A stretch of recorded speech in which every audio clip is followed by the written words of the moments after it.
सरकारले दिवंगत पत्रकार सुरेश रजकको श्रीमतीलाई रोजगारीको व्यवस्था गरेको छ। सञ्चार तथा सूचना प्रविधि मन्त्री जगदीश खरेलको पहलमा मन्त्रालय मार्फतको सुरक्षण मुद्रण केन्द्रको पत्रकार रजक श्रीमती सुजन मगियालाई कम्प्युटर अपरेटर पदमा रोजगारीको व्यवस्था मिलाइएको हो। मंगलबार सञ्चार मन्त्रालयमा आयोजित एक कार्यक्रममा सञ्चार मन्त्री खरेल र मन्त्रालयका सचिव राधिका अरियालको उपस्थितिमा सुरक्षण मुद्रण कोषको कार्यकारी निर्देशक देवराज ढुङ्गानाले सुजन मगियालाई कम्प्युटर अपरेटरमा नियुक्त गरिएको पत्र हस्तान्तरण गर्नुभयो। 2081 साल चैत 15 गते काठमाडौँको तीनकुनेमा भएको प्रदर्शनको क्रममा दृश्य कैद गर्दा गर्दै घरभित्र आगजनीमा परि पत्रकार रजकको निधन भएको थियो।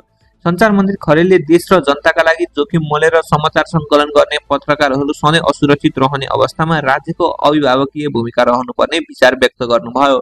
उहाँले भन्नुभयो, पत्रकार सुरेशको क्रियाशील पत्रकारको रूपमा जोखिम मोलेर पत्रकारिता गरिरहेको सन्दर्भमा दुःखद निधन भएको छ। सुरेशको लागि केही गर्न पाए हुन्थ्यो भनेर मैले मन्त्रालयलाई लागिरहेको थियो र नेपाल पत्रकार महासङ्घले पनि आग्रह गरिरहेको सन्दर्भमा सानो रूपमा भए पनि रोजगारीको पहल गरिएको छ। यसमा थोरै भए पनि सान्त्वना मिल्ने अपेक्षा छ। सञ्चार मन्त्री खरेलले दिवंगत रजकलाई पत्रकार शहीद घोषणा गर्ने प्रक्रिया अगाडि बढाइएको जानकारी दिनुभयो। उहाँले परिवारका लागि निशुल्क उच्च शिक्षा अध्ययन गर्ने व्यवस्था गर्न समेत पहल गरिने प्रतिबद्धता जनाउनुभयो। दिवंगत पत्रकार सुरेश रजकको आफन्तहरू पुरुषोत्तम मगियाले कार्यस्थलमा नै निधन भएको सुरेशको न्यायका लागि घटनाको दोषीलाई कानुनी दायरामा ल्याउन, शहीद घोषणा गर्न र तीनकुनेमा रजकको शालिग निर्माणका लागि पहल गर्न आग्रह गर्नुभयो।